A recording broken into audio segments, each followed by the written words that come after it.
Do you enjoy smashing undead skeletons fresh out of the underworld in a Metroidvania beat-em-up inspired by Mexican culture? If you don't, you're a madman, and I can respect that. If you're a sane man and you do like the sound of that, you should give this game a try. In its first 2 hours, Guacamelee is a fast, funny, and varied beat-em-up platformer with lots of style for you to enjoy alone or with a friend. Whether you're punching skeletons in their bony faces, angering a herd of chickens, or blundering your way through what is probably one of the easiest platforming sections in the game, Guacamelee is a joy to behold in its first 2 hours. First and foremost, let's talk about gameplay. As an action platformer, you often go in knowing what you're in for. The game is going to have a plethora of enemies thrown at you at once with varied abilities, platforming puzzles, and progressively more and more abilities for you to enjoy with your starring character. Your star character in this game is Juan, and while his home might resemble that of an alcoholic wrestling fanboy, he's a pretty great guy. In the first 2 hours, he goes from being a muscle man with a punch to back it up, to being a superpowered undead muscle man with new punches to back it up.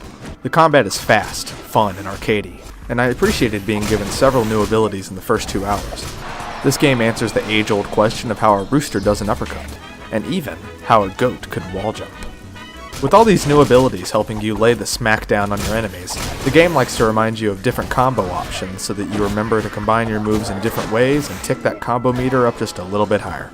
It also helps that the enemy variety in Guacamelee is appropriately busy. Not only are there several different enemy types introduced throughout the first 2 hours, with their own attack patterns and weaknesses, there are also light puzzles introduced in the middle of fights where certain enemies are attacking you from a different side of reality, similar to Doctor Strange.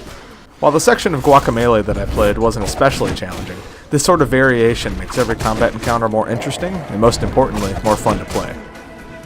Now for sound and music. You know, I'd tell you about it, but I think I'll let you have a listen first.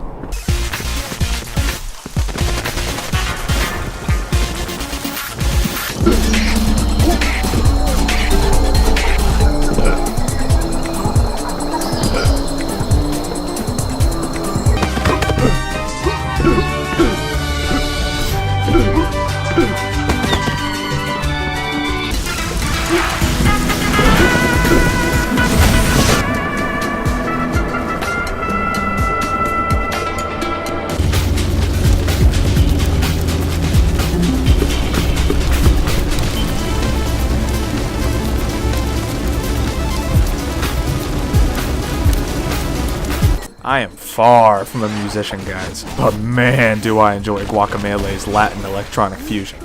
Guitars, horns, and electronic beats take the center stage here, and I'm pretty sure it's here to stay.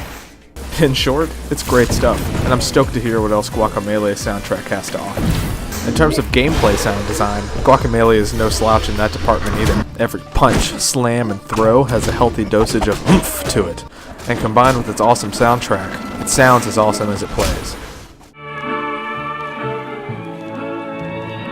Fun factor. Now, I don't know about you, but that's an important thing to consider. The first 2 hours of a video game are crucial in hooking the player, and for it to do that for me personally, it needs to be a good time from the start. In its first 15 minutes, Juan is killed, goes to the underworld, puts on a legendary luchador mask, and proceeds to do some killing of his own. From this point on, Guacamelee takes no breaks. The action continues as the game introduces more enemy types, new puzzle mechanics, and comedic antagonists for you to face down the line. The story is fun so far, the villains all have their own style and flair, and it makes a rock-solid impression in the first 2 hours, which to be honest only deepens my buyer's remorse for not playing it yet. That brings me to the last question: will I finish it? This is a series about me going through my Steam Backlog to find games that I never played but probably should have. But, in short, the easy answer is yeah. This game does enough with gameplay and action, thrilling music, and bomb-ass luchador heroes and villains to totally warrant finishing the game. With all that said, I think I'm going to call it a wraps on this video and go crack some more undead skulls. If you want to be cool, like, comment, maybe even subscribe. If not, do you, man. Peace!